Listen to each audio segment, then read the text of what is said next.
그 즉시 예수님께서는 제자들을 배에 타게 하시고 호수 건너편으로 먼저 가 있으라고 하셨습니다. 그동안에 예수님께서는 사람들을 되돌려 보내셨습니다. 사람들을 보내신 후 예수님께서는 기도하러 홀로 산 위에 올라가셨습니다. 그리고 저녁 때까지 그곳에 혼자 계셨습니다. 배는 이미 육지에서 멀리 떨어져 있을 때였습니다. 제자들은 큰 파도와 거친 바람으로 어려움을 겪게 되었습니다. 새벽 3시에서 6시 사이에 예수님께서 호수 위를 걸어서 제자들에게 오셨습니다. 제자들은 예수님께서 호수 위를 걸어오시는 것을 보고 겁에 질렸습니다. 그들은 유령이다 라고 소리쳤습니다. 너무 무서워서 비명을 지른 것입니다. 예수님께서 얼른 그들에게 말씀하셨습니다. 안심해라.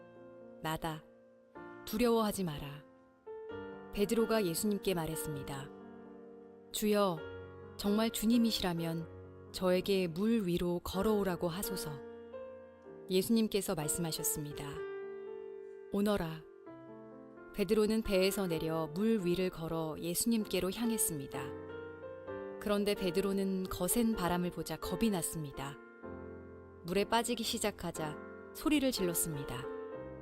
주님, 살려주십시오. 예수님께서는 즉시 손을 내밀어 베드로를 잡아주시며 말씀하셨습니다. 믿음이 적은 사람아, 왜 의심하느냐? 베드로와 예수님이 배 안에 오르자 바람이 잔잔해졌습니다. 배 안에 있던 사람들이 예수님께 경배하며 말했습니다. 주님은 분명히 하나님의 아들이십니다. 복음서에 나오는 사건들을 예수님과 동행하는 믿음이 어떤 믿음인지 우리에게 명확하게 가르쳐 줍니다. 성경의 모든 사건들이 그렇지만 특별히 복음서에 나와 있는 사건들은 예수님께서 우리들에게 믿음을 가르쳐 주기 위해서 의도하신 사건들이기 때문이죠. 믿음에는 컬러가 있습니다. 여러 가지 색깔이 있는데 우리는 예수님과 동행하는 믿음을 구하면서 이런 다양한 믿음의 색깔들을 우리의 믿음 가운데 입혀야 하는 것입니다. 믿음을 가지고 있다면 우리는 예수님처럼 온유하고 따뜻하고 겸손한 사람이 될 겁니다. 예수님을 사랑하면 사랑할수록 예수님의 다정함을 배우게 될 것이고 예수님의 온유함을 배우게 될 것입니다. 그래서 아무리 세상에서 거칠게 살던 사람이라도 믿음을 갖게 되면 순해지는 것을 우리가 종종 많이 보게 되잖아요. 또 믿음 속에서 우리는 예수님의 눈물을 만나게 됩니다. 끊어지지 않는 우리 안에 있는 내면의 어두움을 향한 애통의 눈물, 회개의 눈물, 또 잃어버린 양을 향한 예수님의 긍휼의 눈물을 믿음 속에서 만나게 되는 것입니다. 믿음을 갖게 되면 예수님의 열정을 배우게 됩니다. 우리는 믿음 안에서 복음을 위해서, 예수 그리스도를 위해서 우리의 삶과 우리의 생명과 우리의 은사와 우리의 시간과 우리의 재정을 결단하고 드리기를 결단하는 것을 주저하지 않게 되는 것입니다. 믿음 안에서 우리가 배우게 되는 또 하나 믿음의 색깔은 담대함이라고 하는 색깔입니다. 인생을 살아가는 것이 걱정과 근심을 만나는 여정이잖아요. 두려운 생각이 많이 들고 우리의 숨이 막힐 것 같은 순간들을 종종 만나게 됩니다. 그런 순간 우리는 어떤 환경 앞에서도 어떤 상황 앞에서도 흔들리지 않을 수 있는 내면의 담대함, 믿음의 견고함이 필요한 것이죠. 오늘은 특별히 복음서에 나와 있는 사건을 통해서 어떻게 하면 믿음의 담대함을 가질 수 있는지, 담대한 믿음을 가질 수 있는지 좀 돌아보려고 합니다.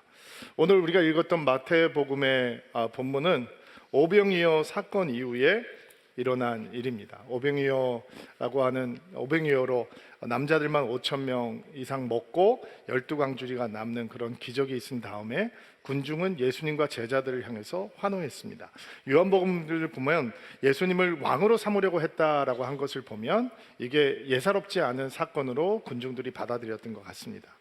그들이 배불리 먹었던 시간이 해가 지기 전 지고 있던 그런 때였기 때문에 그래서 제자들은 빨리 날이 어두워지기 전에 사람들을 해산시켜서 먹을 것을 구하게 해야 합니다라고 예수님께 조언을 드렸고, 예수님께서는 작은 아이의 도시락이었던 오병이어를 받으시고 제자들에게 나눠주시면서 제자들로 하여금 이 오병이어를 사람들에게 나눠주게 했죠.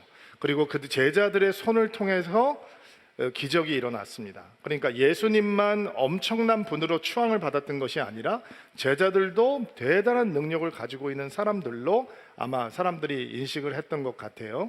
그런데 이렇게 사람들의 환호성이 있는 현장에서 제자들을 떠나보내시고 호수를 건너가게 하시고 예수님께서는 산에 오르셔서 혼자 기도하는 시간을 가지셨습니다.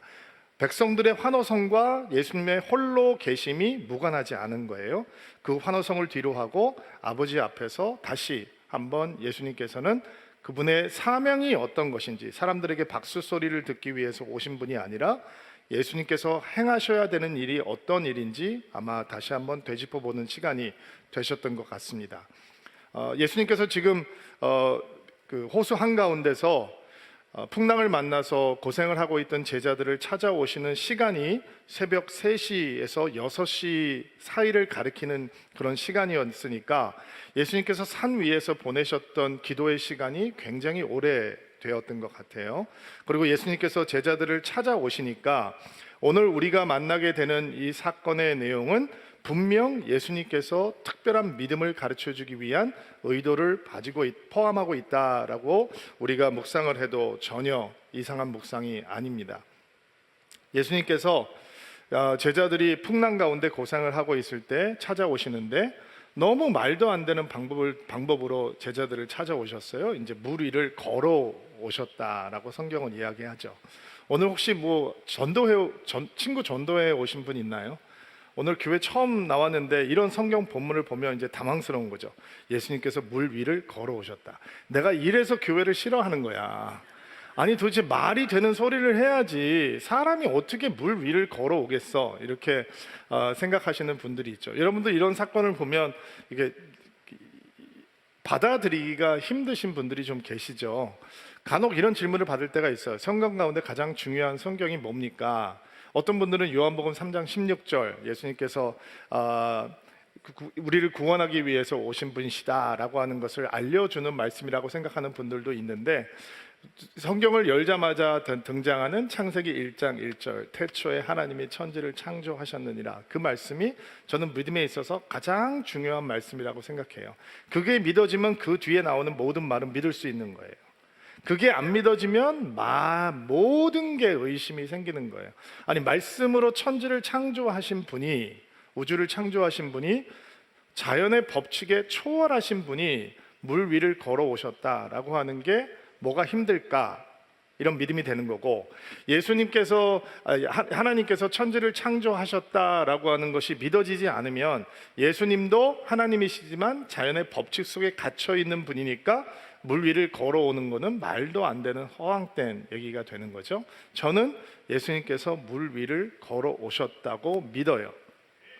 예수님께서는 하나님이시니까 자연의 법칙 가운데 지배당하시는 분이 아니시기 때문에 그분은 물 위를 걸어오셨어요. 제자들은 그러면 그것을 믿었느냐? 믿지 못했어요. 그러니까 유령이다 라고 비명을 지르고 무서워했던 것입니다. 그런데 예수님께서 그런 제자들에게 안심하라, 나다, 두려워하지 말라라고 하면서 우리가 오늘 보게 되는 사건이 일어나게 되는데, 28절, 29절 말씀 볼게요. 자, 믿음의 담대함을 배우는 말씀으로 한번 들어가 보겠습니다. 28절, 29절 한 목소리 읽겠습니다. 시작. 베드로가 예수님께 말했습니다. 주여, 정말 주님이시라면 저에게 물 위로 걸어오게 하소서. 예수님께서 말씀하셨습니다. 오너라. 베드로는 배에서 내려 물 위를 걸어 예수님께로 향했습니다. 물 위를 걸어오시는 분이 예수님이라고 하는 것을 확인한 베드로가 하는 말이 기가 막힙니다. 만일 정말로 주님이시라면 나로 하여금 물 위를 걸어오게 하소서. 너무 엉뚱한 말이잖아요. 이 정도 되면 거의 정신병 수준이죠. 예수님께서 근데 이렇게 반응하지 않으셨어요. 네가 어떻게 물 위를 걸어? 너 정신이 있는 거야, 없는 거야? 아니 무슨 그런 말을 해. 나는 걸을 수 있지만 너는 물 위를 걷겠다는 그게 말이 되니? 아니 가능한 거를 얘기해야지 불가능한 거를 얘기하고 그래 라고 말하는 대신 예수님께서는 더 허황되게 들리는 말씀을 하세요. 오너라 라고 말씀을 하셨어요. 오라, 나에게 오라. 물 위를 걸어오시는 예수님을 보고 자신도 물 위를 걷게 하소서라고 하는 것이 엄청난 믿음의 도전인 거죠. 근데 그 믿음의 도전 앞에서 예수님께서는 그 도전을 뛰어넘으라라고 초청해 주고 있는 것입니다. 여기에 믿음의 담대함으로 나아갈 수 있는 영적인 레슨이 있습니다. 물 위를 걷게 하는 것은 하나님께서 원하시는 것이에요. 하나님께서 가르쳐주고 있는 레슨입니다. 여러분, 우리가 어떻게 담대한 믿음을 가질 수 있을까요? 어떤 상황에도 어떤 환경에도 두려워하지 않을 수 있는 믿음의 담대함이 어떻게 우리에게 쌓여갈 수 있을까요? 믿음의 담대함은 간이 큰 사람들, 모험심이 많은 사람들, 뭐 스카이 다이빙, 번지 점프 이런 거 무서워하지 않는 사람들이 갖는 믿음의 요소가 아닙니다. 믿음의 담대함은 순종하는 사람들이 얻을 수 있는 선물입니다. 순종이 쌓이면 믿음의 담대함도 쌓여가는 것입니다. 예수님께서 베드로에게 오라라고 말씀을 하셨을 때 베드로가 목소리를 들어보니 주님 맞네요. 제가 그냥 확인하고 싶어서 한 얘기지 제가 진짜 물 위를 걷겠다고 그렇게 말한 건 아니고 들어오세요 빨리. 왜 배 바깥에 서 계세요? 그 물 위에 왜 서 계세요? 그렇게 이상한 짓을 하니까 사람들이 무서워하는 거 아니에요? 보기 흉해요. 빨리 들어오세요. 이렇게 하지 않았잖아요. 그리고 그가 오라라고 하는 예수님의 말씀, 정말 허황되게 들리는 예수님의 말씀에 순종해서 한 발, 그리고 두 번째 발걸음까지 배 밖으로 내디딜 때 그런 물 위를 걸을 수 있는 믿음의 담대함을 배울 수 있었던 것입니다. 베드로가 주님과 협상하지 않죠. 오라라고 말씀을 했을 때 주님 한 가지만 약속해 주세요. 내가 진짜 물에 빠지지 않을 거라고 보장해 주세요. 이런 식으로 협상하지 않았다는 거예요. 오라라고 하니까 갔던 거죠. 사람들이 믿음을 가지고 있으면서 왜 믿음의 담대한 모습을 보이지 못하는가? 선택적 순종을 하기 때문이죠.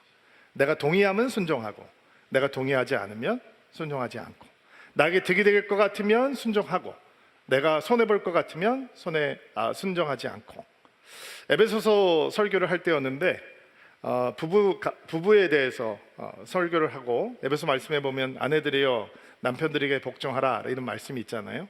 그 말씀을 포함해서 부부 생활에 대한 설교를 한 다음에 저 뒤에 가서 이제 성도들과 인사를 하고 있는데, 다 인사가 끝난 다음에 어떤 젊은 자매가 저한테 오더니 목사님 잠시 대화를 할 수 있겠습니까? 예, 말씀하세요. 저는 오늘 목사님 말씀에 동의하지 않습니다. 그러세요? 어떤 부분에 동의하지 않습니까? 물어봤어요. 그러니까 아내가 남편에게 복종해야 된다라고 하는 부분에 동의하지 않습니다. 제가 무조건 복종해라, 남자가 머리다 이렇게 얘기하지 않았어요. 그때 설교에서 그리스도께 이 교회가 순종하고 복종하는 것이 치욕스럽지 않듯이 가정의 영적인 제사장인 남편의 영적 리더십을 따르는 것은 부끄럽고 수치스러운 일이 아니다. 성경은 서로 순종하라라고 얘기하는데 아내의 러브 랭귀지는 남편의 리더십을 인정하고 따라주는 것이다. 제가 잘 설명을 했어요. 동의하지 않는다는 거예요. 그래서 제가 이렇게 질문했어요. 자매님은 페미니스트입니까? 이렇게 물어봤어요. 그러니까 자기는 페미니스트라는 거예요. 그렇군요. 그런데 성경은 자매님의 동의를 구하지 않습니다. 성경은 당신의 동의를 구하지 않고 성경은 당신의 순종을 요구합니다. 성경은 당신이 동의하면 따르고 동의하지 않으면 따르지 않아도 되는 책이 아니라, 성경의 말씀은 처음부터 끝까지 우리가 따르고 순종해야 되는 말씀입니다. 그때만 성경이 우리에게 능력이 되는 겁니다. 잘 설명을 했어요. 그리고 대화를 마치고 잠을 위해서 기도했어요. 안 보이더라고요. 요즘 어디 갔는지 안 보여요. 그 대화 이후에 제가 못 만난 것 같아요. 근데 그 자매만 마음이 불편해지는, 성경을 읽을 때 어느 부분이 마음이 불편해지는 건 그 자매만의 이슈가 아니죠. 우리가 다 마찬가지예요. 그래서 순종이 쌓여가는 연습을 해야 되는 거예요. 작은 순종부터 큰 순종까지. 지금 베드로는 사실 주님을 따르면서 너무 모자란 모습을 많이 보여주고 있지만 베드로는 열심히 순종을 배워가고 있거든요. 여러분 기억하시죠? 베드로가 부름을 받았을 때 예수님께서 베드로에게 뭐라고 말씀하시죠? 깊은 데 가서 그물을 던져서 고기를 잡자라고 말씀을 하시잖아요. 12시에 정오에 이 갈릴리에서 어부로 잔뼈가 굵었던 베드로는 그 시간에 고기 안 잡힌다는 것도 알고 있고, 깊은 곳에 가서 그냥 그물을 던지면 더더욱 안 된다는 거 알고 있고, 그런데 베드로가 뭐라고 얘기하죠? 내가 밤새 수고했는데 고기 잡힐 시간에, 고기가 잡히는 곳에 밤새도록 그물을 던졌는데 고기를 잡지 못해서 내가 지금 빈 그물을 가지고 있지만, 그러나 선생님께서 그물을 던지라 하시니 주의 말씀을 의지해서 내가 그물을 던지겠습니다. 순종해 봤단 말이에요. 고기를 잡게 됐죠. 그리고 이 사건이 있기 전에, 바로 전에 사건이 뭐라 그랬죠? 오병이어의 사건이라고 그랬잖아요. 오병이어의 사건은 예수님의 손으로 기적이 일어난 사건이 아니라 제자들의 손을 통해서 일어난 기적의 사건이죠. 예수님께서 어린아이가 싸온 작은 도시락, 물고기 2마리, 이게 뭐 참치 같은 물고기가 아닐 거 아니에요. 요만한 피라미 같은 물고기가 2마리 있었을 것이고, 보리떡 5개, 뭐 이만한 떡이 아닐 거 아니잖아요. 요만한 떡이 있었을 거잖아요. 그거를 떼어주면서 이거 갖다 나눠줘라 라고 했을 때, 여러분 같으면 어떻게 생각하겠어요? 예수님 나하고 장난합니까? 아니 이걸 누구 입에 붙이겠다고 이거를 갖다 떼어주라고 합니까? 내가 한 입 먹어도 안 되는데. 근데 제자들이 그거를 받고 떼어주기 시작했단 말이에요. 이게 순종이죠. 말도 안 되는 일 같은데 뚝 떼어주면 또 생기고, 뚝 떼어주면 소 생기고, 이런 일들을 경험했단 말이에요. 그러니까 베드로도 지금 여전히 부족한 믿음의 모습을 보이지만 그 안에 이 예수님의 말씀을 순종하는 연습을 하고 있는 것이죠. 믿음의 담대함은 이렇게 순종이 쌓여가면서 이루어지는 것입니다. 오늘 성경 본문은 제자의 삶에 대한 말씀이에요. 예수님께서 말씀하실 때 그 말씀이 머리로 이해되지 않고 상식적으로 납득이 되지 않아도 그 말씀을 따를 수 있는 제자의 순종의 삶을 통해서 믿음의 담대함, 믿음의 견고함은 생기는 것입니다. 하나님께서 여러분에게 말씀하실 때 혼란이 생기거든요. 혼돈이 생기거든요. 이게 정말 주께서 기뻐하시는 일일까? 그래서 머뭇거리고 망설이게 돼요. 그러나 작은 것을 순종하면서 우리는 큰 순종으로 나아가게 되고, 순종이 쌓여가면서 우리의 믿음은 견고하고 담대한 믿음이 되는 거예요. 제가 신혼 때 내비게이터에서 나온 27 시리즈라고 하는 그 교재를 갖고 우리 공동체에서, 제가 속해 있는 공동체에서 사람들이 이제 제자 훈련을 하던 때였어요. 매일매일 큐티를 하고 큐티 말씀을 읽고 이제 기록하는 곳이 있었는데, 말씀을 읽다가 어떤 내용을 묵상하게 되었냐면, 예수님이 우리의 삶의 센터, 중심이 되신다라고 하는 말씀을 묵상했어요. 그리고 혼자 이런 생각을 했어요. 예수님께서 나의 삶의 중심이시라면, 나의 삶의 센터라면 이번 주에 나는 어떤 삶의 결단을 해야 할까 묵상을 하고 있었어요. 근데 그때 저희 아내도 직장 생활을 하면서 이제 아이들이 어리고 직장 생활하고 또 출퇴근 시간이 되게 오래 걸리는 거리에 살았기 때문에 항상 집에 돌아와서 저녁 식사를 만들고 이런 것도 준비하고 이런 것들이 굉장히 큰 스트레스였거든요. 그래서 제가 큐티를 하다가 이런 묵상의 생각을 썼어요. 근데 그리스도께서 나의 삶의 중심이라면 일주일에 2번씩 저녁 요리를 하게 될 것이다. 나는 우리 가족을 위해서 일주일 2번씩 요리를 하겠다, 이런 결정을 하고 제가 큐티 노트에 썼어요. 그리고 모임에 가서 그 얘기를 나눴어요. 나는 이렇게 말씀을 묵상하고 적용하기로 했다. 근데 같이 제자 훈련을 하던 장로님 한 분이 나는 그런 적용은 하지 않습니다, 이렇게 말씀을 하시는 거예요. 그 무슨 뜻인지 아시겠죠? 불편한 거죠. 근데 애쓰면서 순종하려고 했던 기억이 나요. 그래서 그렇게 시작했던 그 일주일에 2번 저녁 식사를 준비하는 여정이 언젠가는 끝나지 않았겠어요? 근데 가끔 아내가 왜 요즘은 일주일에 2번씩 저녁 안 해주냐라고 얘기했던 그런 시절이 있었어요. 순종은 아무것도 의미가 없어 보이는 작은 순종부터 쌓여가야 해요. 작은 순종이 쌓이지 않으면 우리 인생에 큰 변혁을 가져오는 큰 순종도 만들어지지 않아요. 순종이 쌓여가면서 그리스도만 신뢰하고 그리스도만 바라볼 수 있는 믿음의 담대함이 우리 안에 자라게 되는 것입니다. 두 번째로, 믿음의 담대함은 안전지대를 벗어나는 사람만이 만날 수 있는 하나님의 특별한 선물입니다. 만약 주님이시라면 나에게 물 위로 걸어오게 하소서, 이 베드로의 엉뚱한 요구를 들으시고 예수님께서는 그를 나무라지 않으시고 오라라고 말씀을 하셨어요. 그리고 베드로가 배 안에 있던 자신을 배 바깥으로 옮기는 믿음의 결단을 하게 되죠. 한 발짝, 그리고 2발짝, 물 바깥으로 벗어나게 되는 거죠. 배 안에 있을 땐 안전하잖아요, 여러분. 배 안에 있어도 믿음에 대해서 우리는 얼마든지 얘기할 수 있습니다. 믿음의 용기에 대해서 얘기할 수 있고, 믿음의 담대함에 대해서 얘기할 수 있고, 도전에 대해서 얘기할 수 있고, 도약에 대해서 얘기할 수 있고, 믿음의 돌파에 대해서도 얘기할 수 있고, 배 안에서 우리는 시끄럽게 떠들면서 얼마든지 얘기할 수 있습니다. 그러나 담대한 믿음은 배 바깥으로 나가는 사람만 가질 수 있는 믿음입니다. 그래서 우리는 이 말씀을 온 마음으로 붙들어야 하는 것입니다.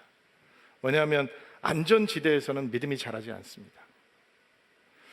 사람들이 위험한 이 상황들에 대해서 두려운 마음을 갖고 있는데, 우리의 믿음을 죽이는 것은 위험한 순간이 아니라 편안한 순간입니다.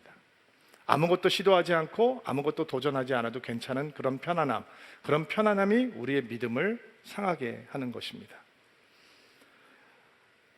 믿음의 담대함은 안전지대라고 하는 것을 박차고 일어나는 믿음의 사람들만 배울 수 있는 것입니다. 여러분에게는 배가 뭔가요? Sense of security, 안정감을 주는 배가 뭔가요? 어떤 분들에게는 그게 부모님일 수도 있고, 어떤 분들에게는 그게 직장일 수 있고, 돈일 수 있고, 자식일 수 있고, 모든 사람이 의지하고 모든 사람이 안전하게 기댈 수 있는 뭔가 하나쯤은 가지고 있어요. 우리가 의지하는 그곳을 떠나는 담대함을 배우지 못하면 우리는 오늘 주께서 우리에게 가르쳐 주시는 믿음의 레슨을 배울 수가 없는 거죠. 아브라함이 믿음의 담대함을 배우기 위해서 본토 아버집을 떠나게 되는 거잖아요. 이 안전지대를 벗어나는 것은 우리에게 대단히 불편하지만, 안전지대를 벗어날 때 우리는 이전에 만나지 못했던 크신 하나님, 능력의 하나님, 강력한 하나님의 은혜를 만나게 되는 것입니다. 저는 제가 돌아보면 제 믿음이 이렇게 성장하고 제 믿음의 내용 가운데 이 담대한 모습이 언제 갖춰졌을까라고 돌아보면, 저는 제가 편안했던 그곳을 떠나면서 제 믿음이 그렇게 성장했던 것 같아요. 제가 시애틀에서 살 때는 형제교회라고 하는 편안한 곳, 뭐든지 다 할 수 있고, 뭐든지 다 편안하게 할 수 있고, 나를 사랑해주는 성도들이 많이 편안하게 있는 곳, 그곳을 떠나면서 저는 하나님께서 저에게 주시는 믿음의 강건함과 담대함을 배울 수 있었던 것 같아요. 왜냐하면 한국 생활이 녹록지 않았거든요. 대형교회, 미민교회 출신 사람이 와서 대형교회에 들어가서 아무도 아는 사람이 없는데 가서 이 목회를 배우고 성도들을 새로 사귄다고 하는 게 그렇게 힘든 건지 몰랐어요. 근데 저는 또 온누리교회에 익숙해졌죠. 한국에 와서 온누리교회에서 일을 배우고 일을 하면서 진짜 거기는 못할 게 없는 교회였어요. 조직도 있고 목사도 있고 사람도 있고 재정도 있고 그냥 말하면 다 이루어지는 곳이었기 때문에 저하고 신목사는 온누리교회에서 진짜 재밌게 일했거든요. 두려움도 없고 겁도 없고 뭐든지 하면 다 되고, 그냥 우리가 교회 열심히 목사님 도와드려서 교회 열심히 목회해서 온누리교회가 정말 세상에 영향력을 미칠 수 있는 그런 교회가 되게 한다라고 하는 비전 하나만 가지고 있으면 되는 거니까 너무 행복하게 사역을 했어요. 근데 하나님께서 그 편한 곳을 또 떠나게 하시고 교회 개척을 하게 하셨죠. 저는 교회 개척을 하면서 제가 믿음이 진짜 없는 사람이구나라는 걸 보게 됐어요. 내가 안에 두려움이 많구나. 사람들이 나를 굉장히 씩씩하고 용기가 있는 사람으로 봐주는데 진짜 내 안에는 너무 두려움이 많고 걱정도 많고 근심도 많고, 기도를 하면서도 두려워하고 있는 제 자신의 모습을 보면서 내 믿음이 부족하구나라고 알게 됐어요. 좀 준비가 안 되고 서울드림교회를 개척을 하다 보니까 매일매일 전전긍긍하는 시간들이 계속 이어졌던 것 같아요. 저희 교회를 열심히 섬기다가 바깥에 교회를 개척하기 위해서 길을 떠나는 부교역자들에게 저는 늘 그 얘기를 나눠요. 여기서는 믿음이 없어도 목회를 할 수 있는 곳이었다면 이제 목사님이 개척하는 길에는 믿음 없이는 버틸 수 없는 곳이다. 하나님 바라보고 하나님 의지하고 오직 하나님만 바라볼 수 있는 곳이다. 그러면 목사님은 큰 하나님 만나게 될 거니까 두려워하지 말고 이 도전을 받아들이고 믿음의 길을 가라라고 많이 격려를 많이 해요. 배 안에서 주님을 의지하는 것은 쉬워요. 그러나 배 바깥에서 주님을 의지하는 것은 진짜 믿음의 담대함이 없으면 불가능한 거예요. 그러니까 안전지대를 벗어나는 순간 우리는 믿음의 담대한 모습으로 변화될 수 있는 것입니다. 조심스러운 말인데 오해하지 않고 여러분들께 들어주세요. 다른 교회를 다니다가 서울 드림교회에 오신 분들, 교회를 옮기는 건 쉽지 않은 일이었죠. 그렇죠? 어떤 이유였건 가나 여러분들이 했던 교제, 여러분들이 사귀었던 사람들, 그게 다 한 교회에 있었는데 그 뿌리를 확 뽑아서 다른 곳에다 옮겨 심는 게 결코 쉽지 않거든요. 그리고 여기 와서 불편함을 견디고 새로운 교회에 적응하는 했던 바로 그 순간이 여러분의 안전지대를 벗어나서 또 다른 하나님의 은혜를 만날 수 있는 통로가 될 수 있는 거잖아요. 마찬가지로 만약에 서울 드림교회가 여러분의 영혼을 도전하지 못하고 여러분에게 안전지대를 벗어나서 성장하라, 돌파하라, 도약하라, 하나님에서 예수 그리스도의 장성한 분량까지 자라야 한다 라고 하는 도전을 주지 못하는 안전지대라면 여러분은 벗어나셔야 되는 거예요. 그렇게 여러분을 뒤흔들 수 있는 교회로 가셔야 되는 거예요. 여러분은 항상 배 밖으로 미는 교회를 가셔야 되는 거예요. 그렇지 않으면 우리는 믿음을 가지고 있지만 크고 작은 어려움 속에서 우린 또 낙심할 거고 좌절할 거고 낭망할 거고 그리고 두려워할 수밖에 없는 거예요. 예수께서 베드로에게 가르쳐 주시기 원했던 담대한 믿음은 배 밖이라고 하는 안전지대를 벗어나 배 밖이라고 하는 곳을 걸어갈 수 있는 믿음의 용기를 가진 사람들이 누리는 축복의 선물이 되는 것입니다. 30절 읽을게요. 그런데 베드로는 거센 바람을 보자 겁이 났습니다. 물에 빠지기 시작하자 소리를 질렀습니다. 주님 살려주십시오. 31절 다 같이.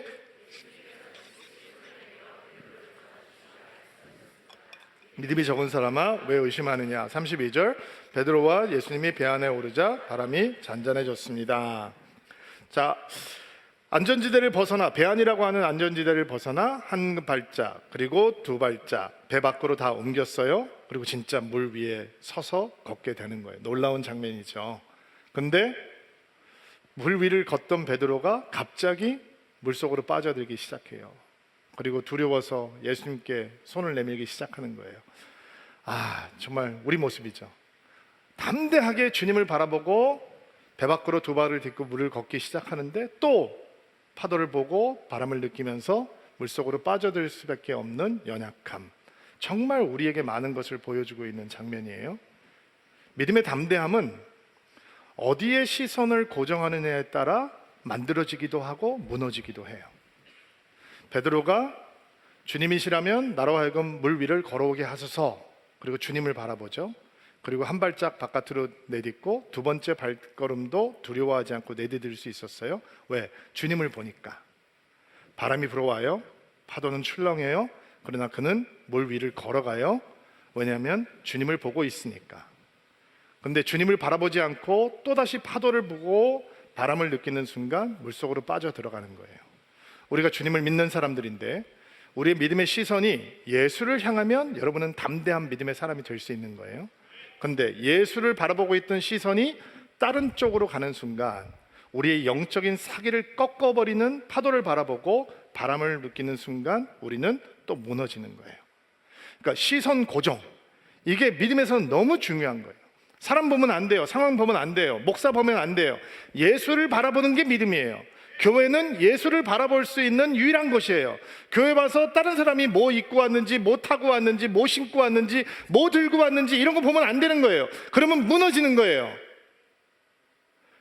교회는 예수만 볼 수 있는 곳이어야 되고 신앙에서는 예수만 보여야 되는 거예요. 예수만 보여야 믿음의 담대함이 있는 거예요. 하나님이 크신데 왜 우리가 두려워하고 살아요? 하나님이 크신데 왜 걱정 근심하고 살아요? 기도할 수 있는데 왜 염려하고 근심하고 전전긍긍해요? 예수를 바라봐야 되는데 예수를 바라봐야 되는 시선이 다른 곳으로 옮겨지는 순간 우리의 믿음은 흔들리고 무너질 수밖에 없는 거예요. 그러면 어떻게 목사님 항상 주님만 바라보고 삽니까? 그렇죠. 시간적으로 이해하면 그래요. 주님만 바라봐야 된다, 시선 예수님께 고정해야 된다라고 하는 게 이 세상을 살아가면서 막 여러 가지 일들이 있는데 어떻게 예수만 생각하고 살아갑니까? 라고 생각하면 시간적으로 이해하면 숨막히죠. 그렇게 할 수 있는 사람이 누가 없느냐. 근데 이걸 시간적으로 이해하면 안 되고 기회적으로 이해하셔야 돼요. 무슨 얘기냐면 우리가 예수님을 바라봐야 될 순간이 있단 말이에요. 예수님을 바라봐야지만 살아남을 수 있는 순간이 있는 거예요. 그때 예수님을 바라보는 훈련을 쌓아가야 되는 거예요. 어떻게 우리가 예수님만 바라보는 훈련을 해야 하는가? 여러분, 심리학자들이 노출의 법칙과 인식의 법칙이라고 하는 것을 얘기하는데, 이 노출의 법칙은 뭐냐면 우리가 자신을 많이 노출하고 있는 게 우리의 생각이 된다는 거예요. 인식의 법칙은 뭐냐면 우리가 많이 생각하고 있는 게 우리의 어떠함을 형성한다는 거예요. 그러니까 우리가 예수님을 바라보는 기회를 늘 놓치지 않으려면 평소 때 우리를 어디에 노출해 놔야 되냐면 예수를 생각하는 자리, 예수를 말하는 자리, 예수로 채워질 수 있는 자리에 끊임없이 노출을 하고 있어야 된다는 거예요. 예수님께 우리를 많이 노출해 놓으면 예수가 생각이 우리를 채우게 되고 예수에 대한 생각이 우리의 어떠함을 형성하기 때문에 결정적인 순간 결국 예수를 붙들고 예수를 바라보는 믿음을 갖게 된다는 거죠.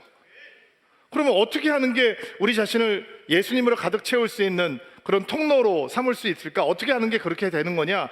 여러분이 너무 잘 알고 있는 내용이에요. 말씀 앞에 서면 되는 거예요. 말씀을 읽으면 되는 거예요. 말씀의 흔적이 남아있으면 되는 거예요. 제가 말씀을 드렸잖아요. 성경 통독하면서 밤 늦는 시간에 성경을 막 1시간씩 읽어야 되면 나도 모르게 그렇게 속독을 할 수 있는지 몰랐어요. 너무 빨리 읽어 제끼는 거예요. 근데 우리가 리딩 지저스 하는 이유가 뭐예요? 천천히 읽기 위해서잖아요. 묵상하기 위해서잖아요. 곱씹어보기 위해서잖아요. 흔적이 남게 하기 위해서잖아요.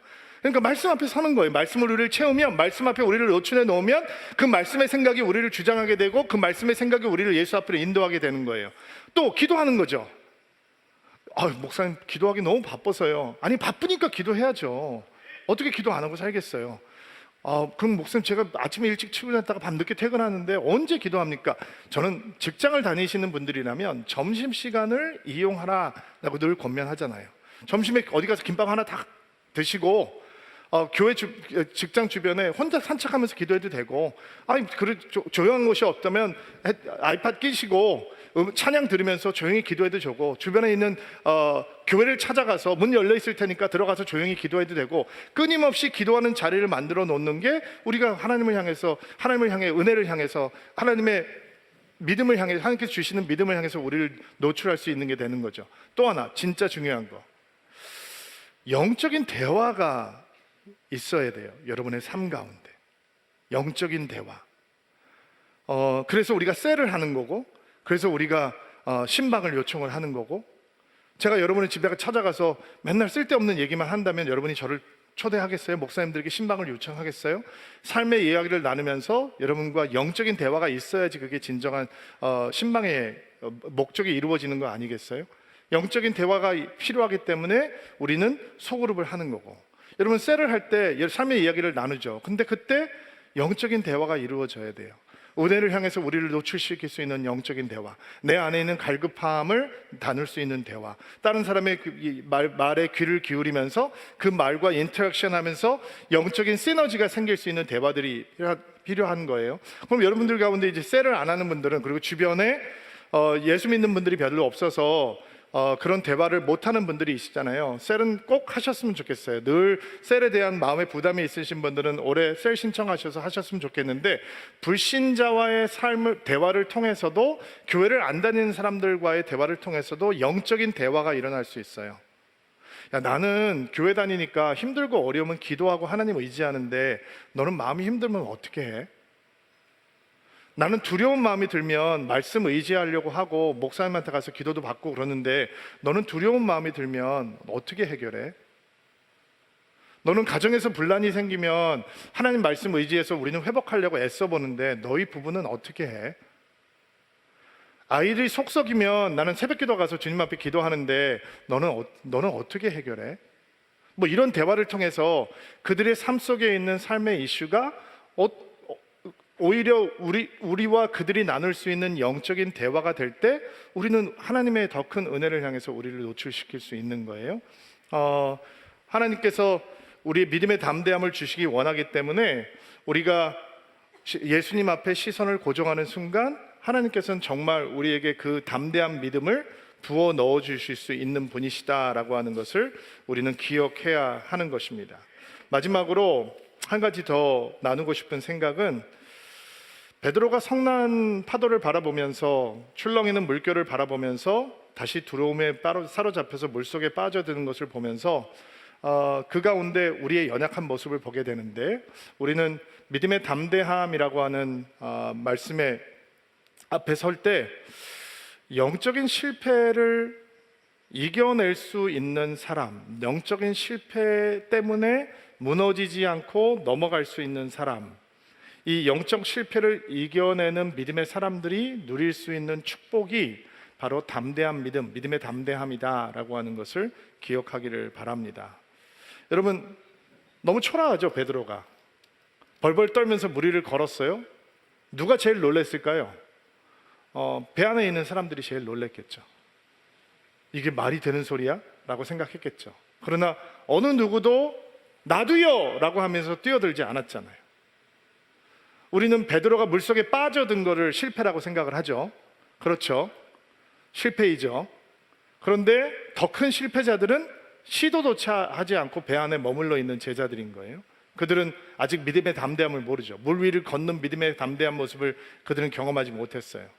그가 물속으로 빠져들면서 민망하게 안타깝게 예수님에게 건져달라고 요청하는 것을 보면 얼마나 답답하고 민망해요. 그런데 베드로의 인생이 그렇게 초라하게 끝나지 않잖아요. 베드로의 인생이 물속에서 허우적거리는 인생으로 끝나지 않잖아요.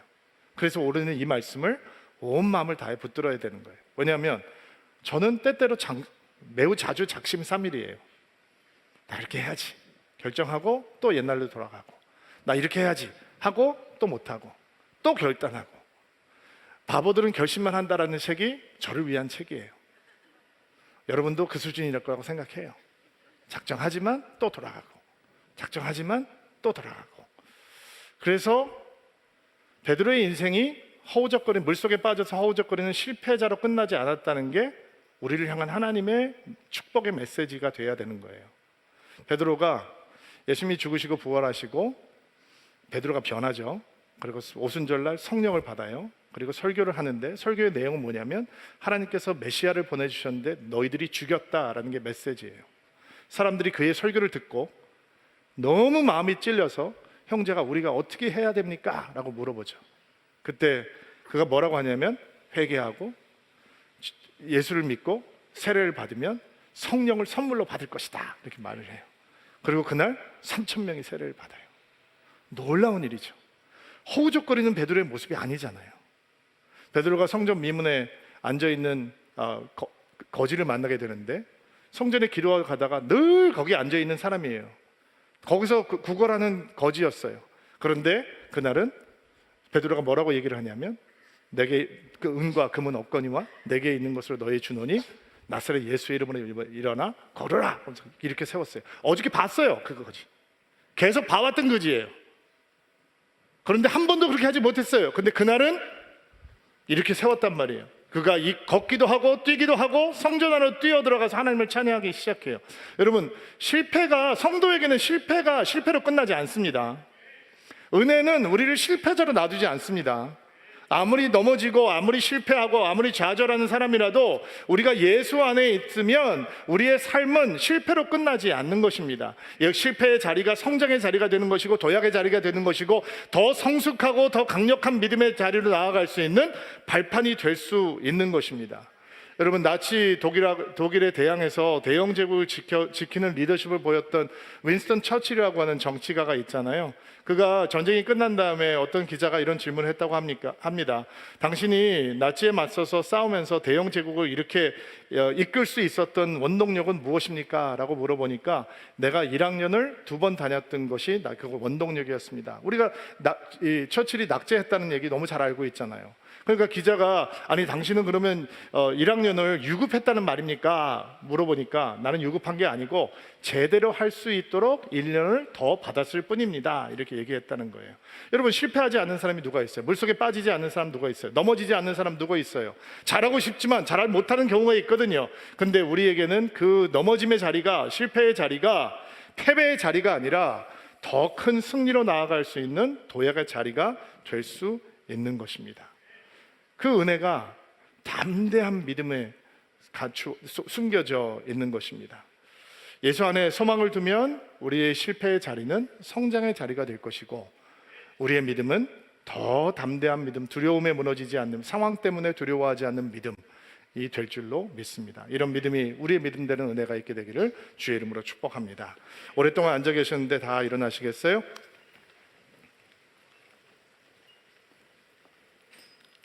자, 가슴에 손을 얹고 안수하시고요. 여러분을 축복하고 기도하겠습니다.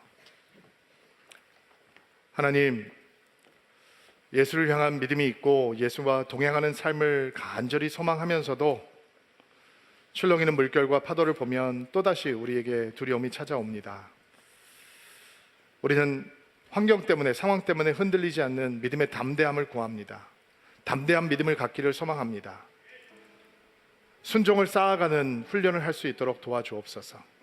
예수의 말씀에 가하거나 감하지 아니하고 언제나 주의 말씀을 신실한 마음으로 따를 수 있는 순종의 영이 우리 믿음을 가득 채워 주시옵소서. 안전지대를 벗어날 수 있는 믿음의 용기를 우리에게 허락하여 주옵소서. 도전하는 자리, 성장할 수 있는 자리를 향해 달려가는 믿음의 야성이 우리 가운데 있게 하옵소서. 물결을 바라보는 시선을 예수를 바라보는 시선으로 바꾸어 주옵소서.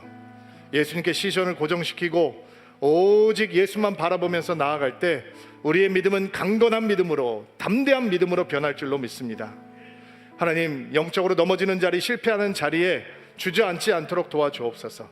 영적 실패의 자리를 패배의 자리로 받아들이는 믿음이 아니라 영적으로 실패하고 넘어질 때 그거를 딛고 더 큰 믿음으로, 더 성숙한 믿음으로, 더 뜨거운 믿음으로 나아갈 수 있는 믿음의 결단이 우리 가운데 있게 하여 주시옵소서. 영적 실패를 이겨내는 사람들에게 주어지는 믿음의 담대한 믿음이 우리 가운데 가득하게 하옵소서. 예수님의 이름으로 기도하옵나이다. 아멘.